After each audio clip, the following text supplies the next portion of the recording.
एक कमरा, दीवार पर लगे नोट्स, रात भर जलती हुई लाइट और दिमाग में सिर्फ एक ही सपना, IAS।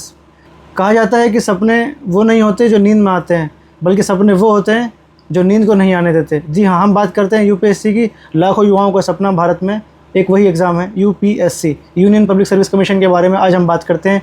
क्योंकि UPSC की जो प्रीलिम्स की परीक्षा है वो 24 मई 2026 को यानी कल ही आयोजित हुई है, जो 2 शिफ्टें में हुई है।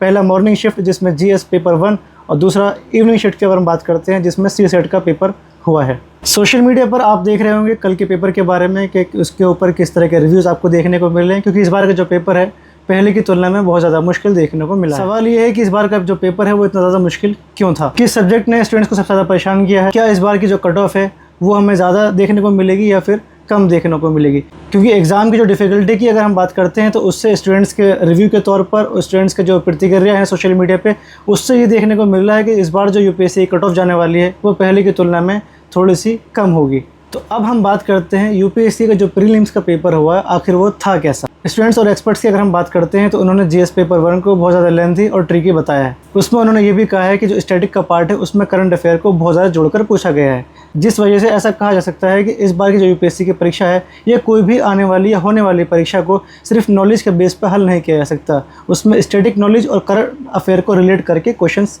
बनने की संभावना बहुत ज़्यादा होती है, जो इस बार UPSC ने हमें करके दिखाया।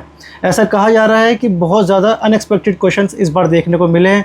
कुछ एक्सपर्ट्स का इसके साथ ये भी मानना है कि UPSC का जो पेपर है वो इस बार रटने की बजाय अगर देखा जाए तो कंसेप्चुअल अंडरस्टैंडिंग पर ज़्यादा फोकस किया गया था। अब हम बात करते हैं पेपर 2 यानी CSET, civil services and aptitude test. बहुत सारे स्टूडेंट ने इसे आज डिफ़िकल्ट पेपर बताया है। स्पेशली अगर हम बात करते हैं CSET में तो रीजनिंग और क्वांटिटेटिव एप्टीट्यूड में हमें इस तरह के क्वेश्चन देखने को मिले जिसको क्वेश्चंस को सॉल्व करने के लिए स्टूडेंट्स का बहुत ज़्यादा टाइम वेस्ट हो रहा था। तो हम ये कह सकते हैं इस बार का जो CSET का पेपर हुआ है उसमें स्टूडेंट्स का टाइम मैनेज बहुत अच्छे से नहीं हो पाया है। क्योंकि CSET में अगर हम बात करते हैं क्वांटिटेटिव एप्टीट्यूड का पार्ट हो या फिर रीजनिंग का पार्ट हो, जिसमें बच्चे को टाइम मैनेज करने में प्रॉब्लम का सामना करना पड़ा है और बहुत ज़्यादा लेंथी क्वेश्चन होने की वजह से वो पूरे क्वेश्चंस को सही से सॉल्व भी नहीं कर पाया है। इसके साथ साथ CSET की अगर हम बात करते हैं तो आपको मालूम होगा ये पेपर क्वालिफाइंग ज़रूर है, लेकिन बच्चों का इस बार का ये कहना है कि इस बार हमें ये पेपर देते हुए एक एलिमिनेटिंग पेपर की तरह महसूस हुआ। अब सबसे आखिर में हर स्टूडेंट्स, हर एस्पिरेंट्स के मन में बस एक ही सवाल है कि आखिर इस एग्ज़ाम की कट ऑफ कितनी जाएगी। क्योंकि ऑफिशियल कट ऑफ की अगर हम बात करते हैं तो उसको आने में थोड़ा सा टाइम लगेगा, जो इस UPSC ने देने की बात ज़रूर की है। लेकिन शुरुआती एनालिसिस के हिसाब से अगर हम बात करते हैं तो इस जो पेपर है ये मॉडरेट टू डिफ़िकल्ट बताया जा रहा है। ऐसे में कट ऑफ की अगर हम बात करते हैं तो उसमें कुछ चेंज हमें ज़रूर देखने को मिलेगा।